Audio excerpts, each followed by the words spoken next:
Jimmy pushed open the back exit of the nursing home when finished his rounds for the day, the frosty mountain air assaulting his wet cheeks.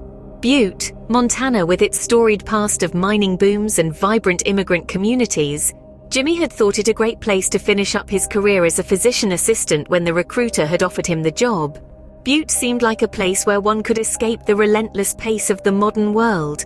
Little did Jimmy know, his escape would be far more literal than he ever imagined. He hadn't been able to stop the tears after he left his last patient's room.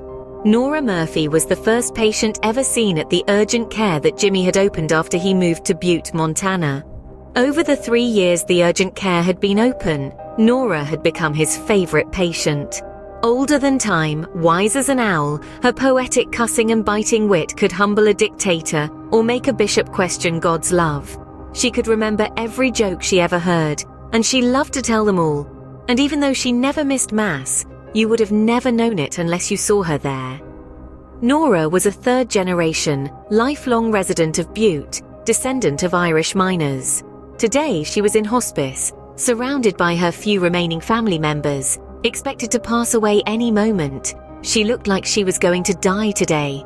As he was leaving hospice room, one of Nora's granddaughters handed Jimmy a small wooden box, wrapped in a tied yellow ribbon. "Granny made me promise to make sure that you took this when you left. She gave me one of looks, you know. Please take it, and thank you for always taking such good care of her." Jimmy drove his sport utility slowly to Thompson Park, the gift from Nora Murphy, sitting in the passenger seat next to him. Jimmy couldn't help but feel drawn to the rugged beauty of the landscape that surrounded Butte. Forest-covered mountains encircled the town, except for the one mountain ridge that was gone. The green slopes of that one replaced by dirt terraces used by the massive trucks that haul the ore mined there.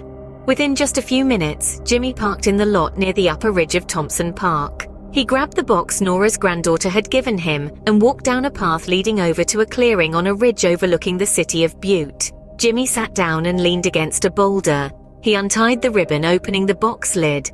Nora had written him a short note. "Only the future has a hope to save the past," it read.